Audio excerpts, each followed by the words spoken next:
जीवन में जब जब भगवान नाम पर भरोसा हुआ, गुरु के दिए मंत्र पर भरोसा हुआ, तो फिर तिकड़मों में फंसने की जरूरत नहीं पड़ती।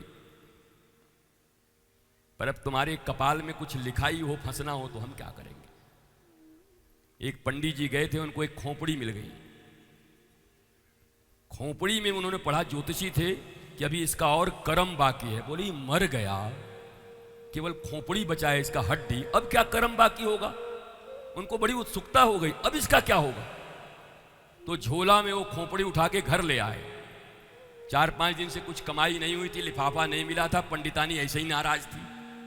घर में आई, वे स्नान करने चले गए, चेक की, बोली आज लग रहा है तरबूजा लाए हैं, खोल के देखे तो बोले खोपड़ी ले आया ये, बताओ मरा हुआ।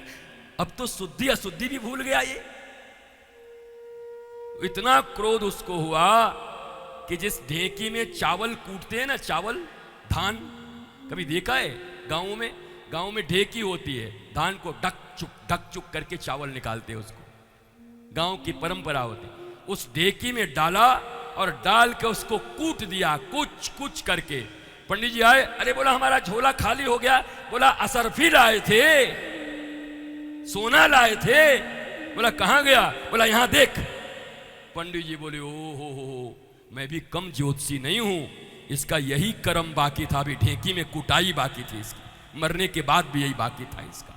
तो तुम्हारा भी अगर कुछ कर्म बाकी होगा तो मैं क्या कर सकता हूं मेरे मित्रों? अगर सहजता से हरि नाम पर विश्वास है, गुरु के दिए महामंत्र पर विश्वास है,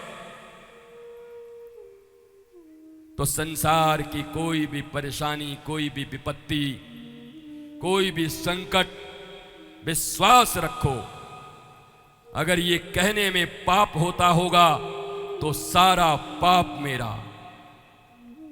व्यासपीठ से भागवत जी की सौगंध, सारा पाप मेरे ऊपर। और अगर इससे सारे काम होते होंगे तो सारा पुण्य तुमको मैं देता हूं, तुम्हारे जीवन में आनंद और आह्लाद हो जाए। ये परम विश्वास की बात कहता। महाराज 24 साल पहले जिन मेडिकल साइंस और डॉक्टरों ने मुझे 14 दिन जीने के लिए कहा था, भारतवर्ष के सबसे बड़े मेडिकल कॉलेज, सबसे बड़े अस्पताल में भर्ती था 6 महीने तक, 14 दिन, मतलब 14 डेज, 14वें दिन मरेगा ये आदमी, लिवर सिरोसिस। और मैं आधी कथा कह के रुक गया था। रात्रि में मेरे गुरु का शरीर तब नहीं था, फिर भी वो उसी शरीर से आए, धोती पहन के। रात के 12 बजते थे, कोई भोजन नहीं, कोई पानी नहीं, 6 महीने तक। गुरु आए। हाँ, एक नियम था जीवन में, गुरु भोग निकालते थे सुबह सुबह। पहला काम हमारे जीवन का है, अपने गुरु के लिए भोग निकालता हूं। कुछ न हो तो हवा देता हूं, कुछ न हो तो रेत देता हूं, कुछ न हो तो फूल देता हूं, कुछ न हो तो पत्ते देता हूं, पर पहला कर्म अपने इष्ट और अपने गुरु के लिए करता हूं, उठते के साथ।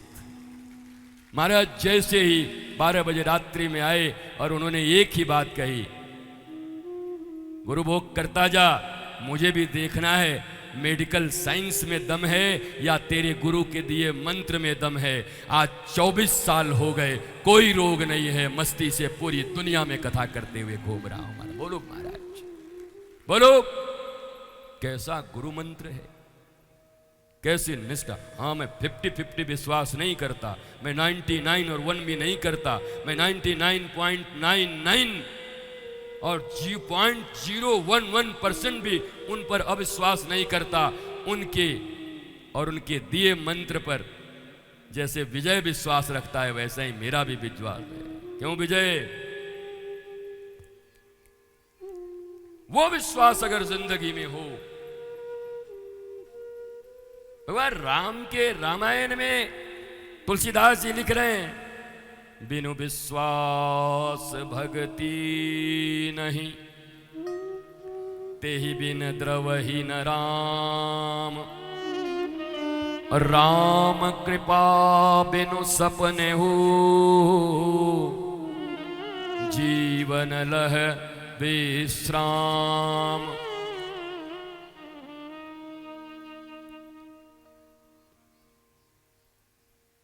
बिन विश्वास भक्ति नहीं।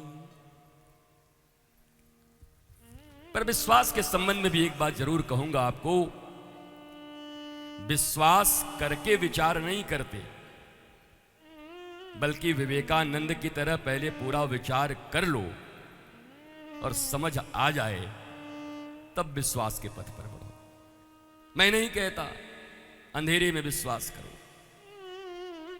विश्वास करके विचार किया तो सब बर्बाद।